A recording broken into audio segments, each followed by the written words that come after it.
Yesterday I made a video on how to resize your windows, and I received a comment on my channel from Robert Davis, and this particular comment is all about splitting the windows and also resizing them quickly.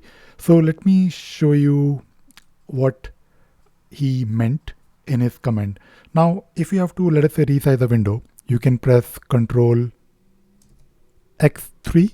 It will resize, not really resize, it will create a split in your window.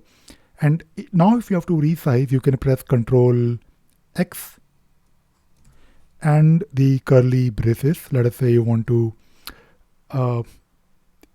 decrease the size of the current window where you are. You can press Control X and the left curly braces, and you can see here that there is a slight decrease in the width, but if you want you can also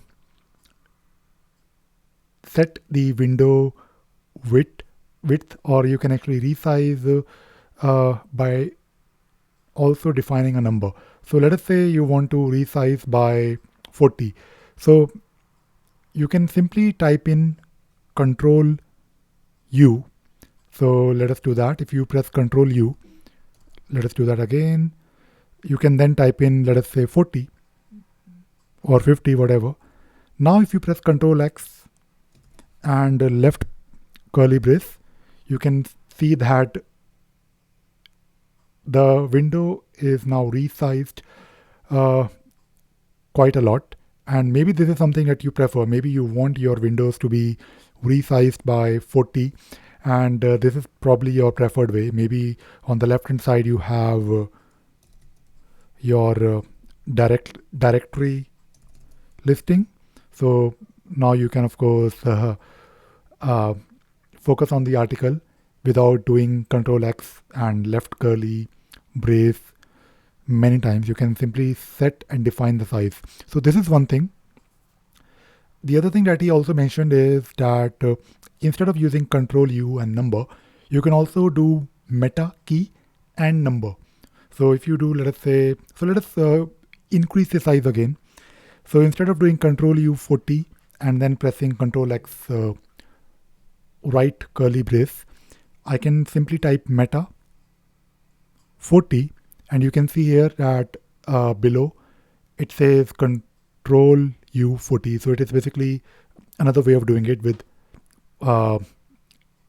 maybe a meta key if you want, maybe if you prefer meta key, and then you can do Control X and right curly brace, and now you're back to the equalish split. However, if you, let us say, don't really want to do this resizing when you are splitting a window, you can actually do a resize before you actually do the split. So while you're doing a split, like when you do Control X3, it will create a split, like equal split. But you can specify Control U. You can basically specify the size by doing Control U or meta number. So let us say I want to create a split with 40 as the size that I want to define. So I can say Control U number 40, and now if I press Control X3, now you can see that we have this split here, which is already resized for us. So I quite like this idea because maybe I want to save my time even more. If I want to create a split, I want the size to be defined while I am creating a split. So thank you very much, Robert Davis, for this very useful tip. And he mentioned in his comment that I should continue making these videos on Emacs. So definitely, Robert, I will continue making more videos on Emacs, but not only Emacs, also org mode. And I think people avoid learning Emacs and org mode because they think it is a bit difficult. But I think it is all about spending time with it. It is. I don't think it is difficult. It is more about starting with simple things and later on learn more things so that you can make your life even better. And of course, I learned something new today when I read the comment from Robert. So this is all I wanted to share in this video. I hope you enjoyed watching this video and you learned something new today. Thank you very much.